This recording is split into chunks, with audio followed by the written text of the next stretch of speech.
Ya,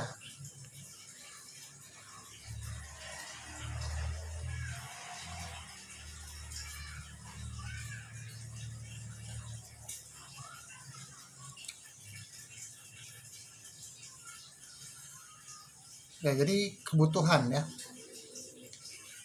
Jadi dalam pembelajaran ada istilah pembelajaran bermakna.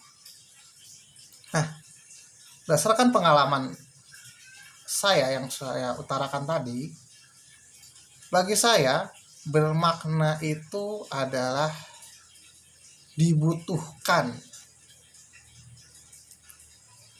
Jadi dibutuhkan oleh siswa, bukan oleh guru, tapi dibutuhkan oleh siswa. Jadi patokannya siswa. Jadi siswa merasa butuh atau tidak gitu ya. Nah itu. Nah saya mencoba mengkaji di mana letak ketidakbermaknaan matematika di sekolah, sehingga banyak siswa termasuk saya sendiri ketika sekolah merasa bahwa matematika itu, atau merasa bahwa saya tidak butuh dengan matematika gitu ya. Nah, dari analisa yang saya lakukan, walaupun sifatnya sederhana, ada satu hal yang membuat saya tersadar gitu, yaitu nama dari mata pelajaran tersebut, yaitu matematika.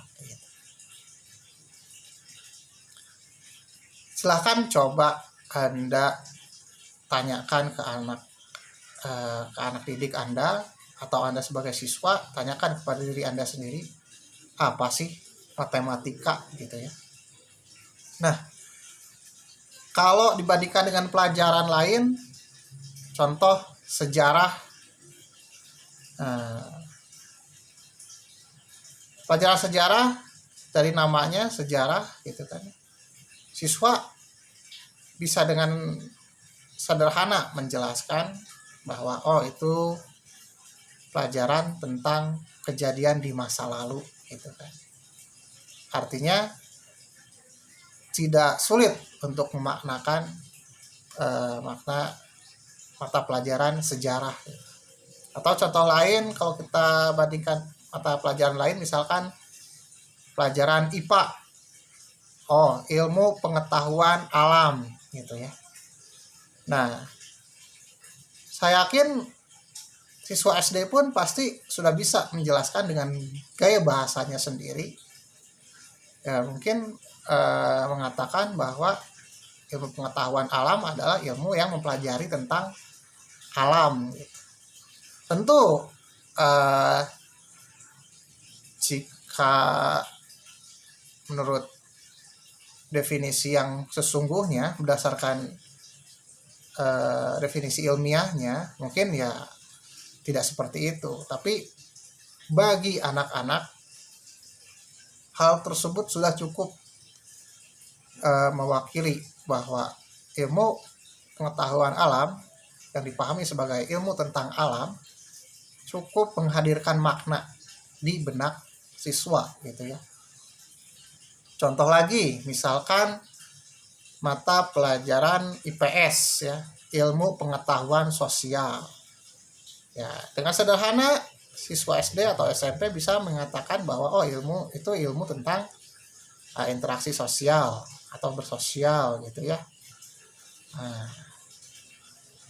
artinya mudah dipahami secara sederhana. Nah, sedangkan kalau kita balik ke matematika gitu, apa itu matematika? Jika dikatakan ilmu berhitung, kok bisa ada materi aljabar yang jelas-jelas isinya adalah huruf-huruf semua, bukan angka gitu ya. Memang ada definisi matematika kalau kita lihatlah di internet atau buku-buku ya. Namun bayangkan jika definisi tersebut disajikan kepada anak SMP, SD ya. Saya yakin definisi tersebut akan menghadirkan pertanyaan-pertanyaan yang kita pun sulit untuk menjelaskannya kepada siswa SD dan SMP. Saya juga sudah pernah mencoba bertanya ya sederhana lah ke anak-anak beserta rekan-rekan guru saya gitu ya. Ternyata ya, banyak yang bingung ketika ditanya matematika itu apa gitu ya. Mereka tidak bisa menjelaskan secara sederhana. Dan kalaupun sederhana seperti tadi ilmu berhitung ya itu sama sekali tidak mewakili gitu ya. Karena mereka akan bertemu dengan aljabar yang isinya huruf semua, bukan angka. Ya.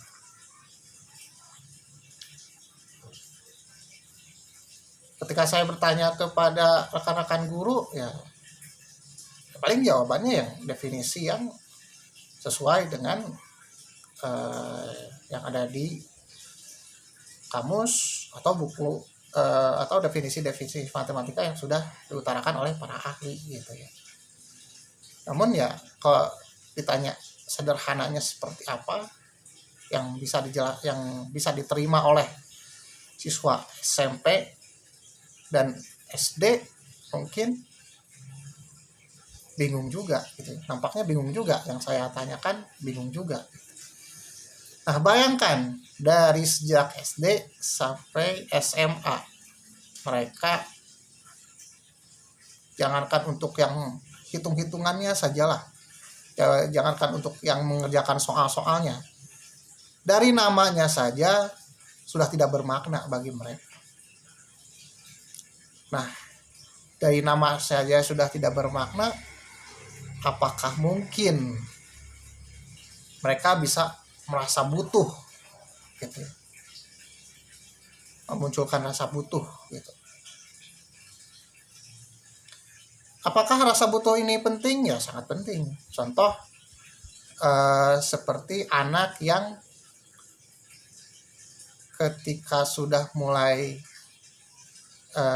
belajar bermain dengan teman-temannya, misalkan teman-temannya sudah bermain sepeda gitu kan, maka anak tersebut yang baru mulai bergaul dengan teman-temannya tentu ingin pula bisa bermain sepeda bersama teman-temannya.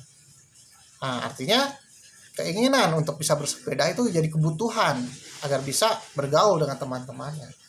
Karena butuh, maka tidak sedikit kita temukan anak-anak yang berjuang belajar sepeda sampai jatuh, belajar pagi, siang, sore, luka nggak masalah, demi bisa belajar sepeda, supaya bisa menguasai, mengendarai sepeda.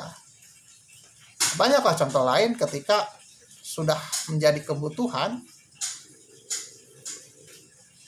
Seorang anak kecil pun yang mungkin ya senangnya bermain, tetap ketika merasa butuh sesuatu dia akan serius. Nah, contoh lain misalkan ketika anak ingin belajar main game.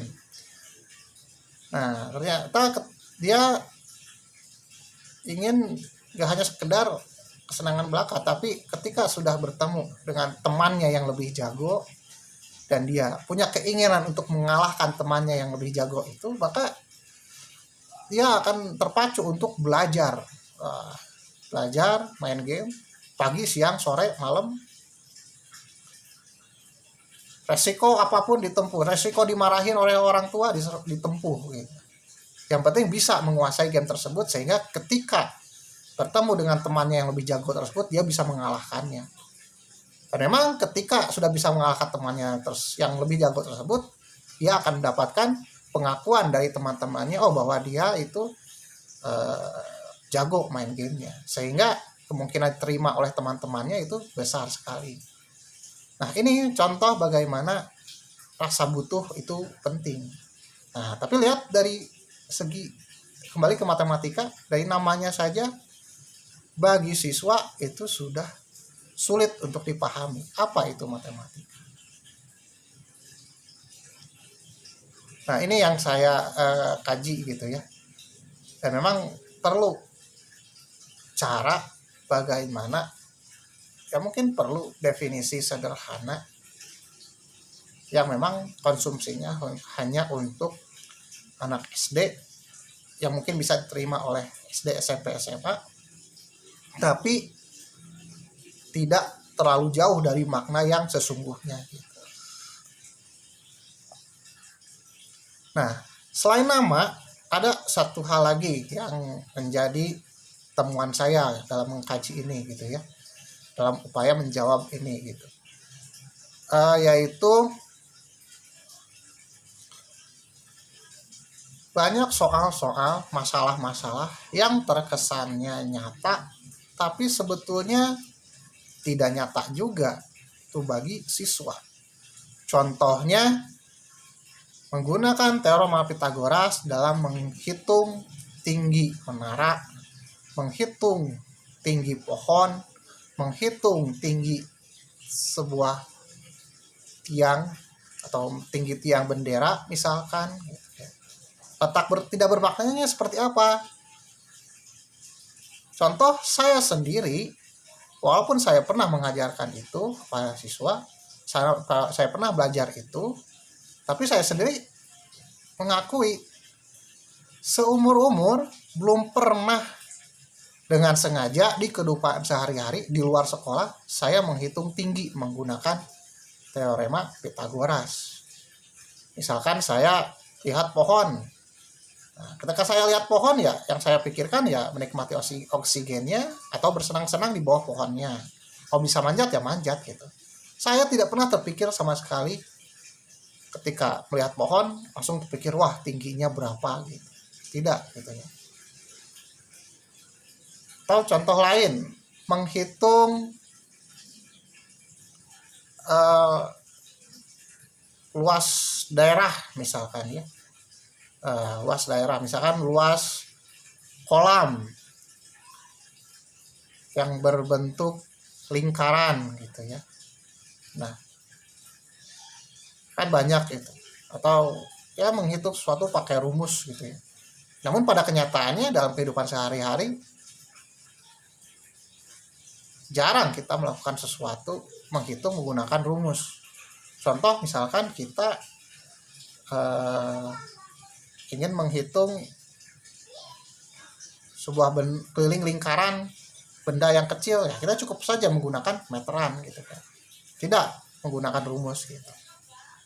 Dan jarang sekali misalkan kita ketemu, misalkan datang ke taman, misalkan tamannya ada lingkarannya gitu kan, apakah pernah kita terpikir wah ini loh keliling lingkarannya berapa gitu. Kan nggak pernah. Nah sekarang kalau misalkan ini akan digunakan misalkan ketika masuk dunia teknik gitu ya, misalkan teknik industri atau teknik mesin, atau di teknik apalah gitu ya. Nah misalkan akan digunakan di situ gitu ya, muncul suatu permasalahan bahwa ya mungkin bagi anak-anak SMA yang mempunyai minat masuk ke dunia teknik mungkin ya akan belajar gitu ya.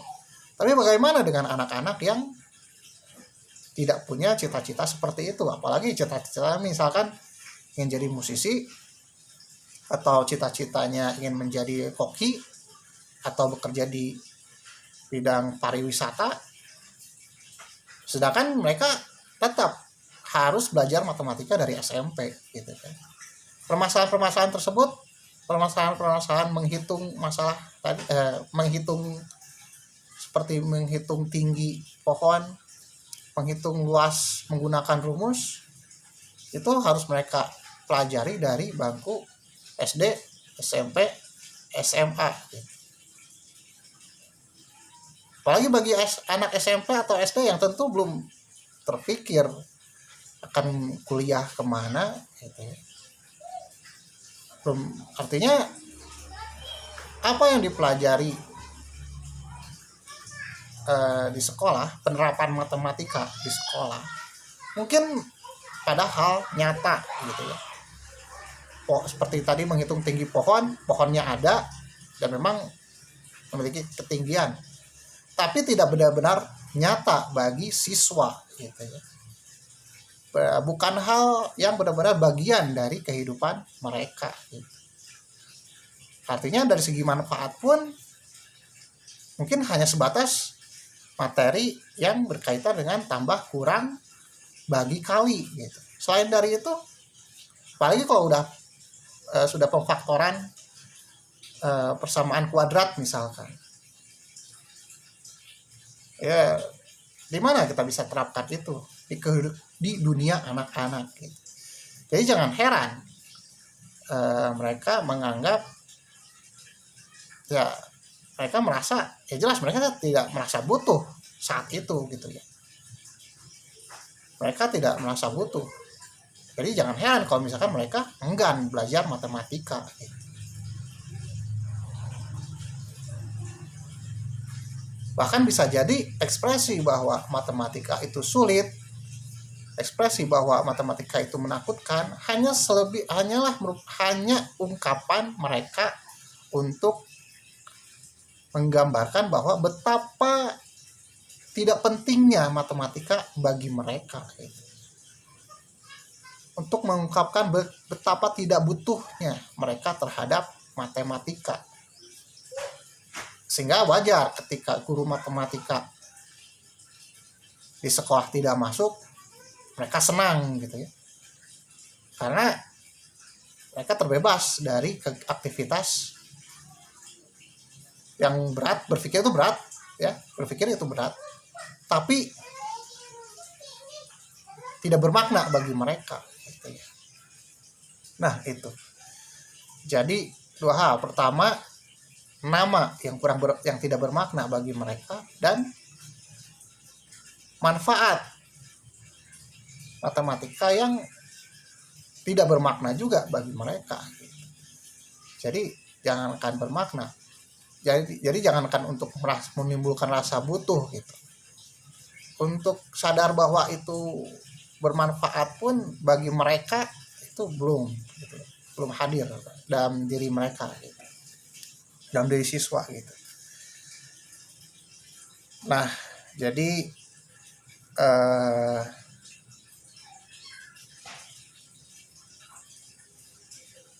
perlu upaya untuk menyelesaikan ini gitu ya, dua hal tadi gitu ya. Jadi ya terjawab ya kenapa siswa merasa takut, merasa sulit.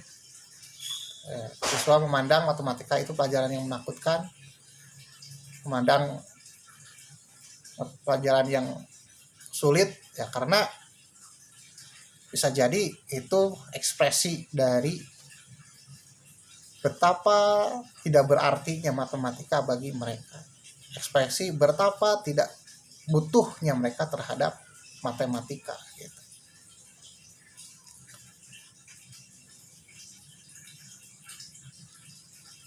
Dan kita tentu kalau dari sudut pandang yang sudah belajar matematika seperti saya gitu ya, saya sudah bisa merasakan manfaatnya betul-betul gitu.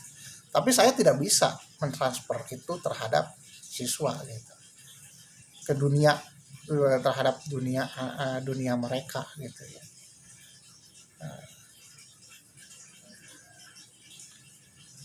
Ya mungkin itu ya.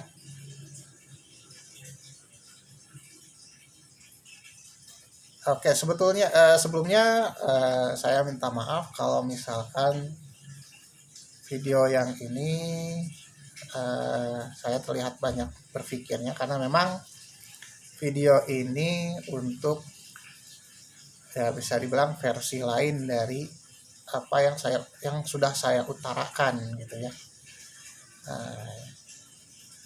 Jadi saya sedikit berpikir tidak hanya sekedar mengungkapkan ide-ide, tapi juga berupaya agar sesuai dengan video yang sudah saya buat sebelumnya gitu. Tapi sekali lagi saya tidak bosan-bosan mengingatkan bahwa apa yang saya utarakan di sini sifatnya hanya pendapat saya gitu ya. Kalaupun ada fakta yang saya temukan, yaitu sifatnya masih bagi diri saya sendiri. Rekan-rekan yang menonton video ini tidak memiliki kewajiban untuk setuju terhadap pendapat saya.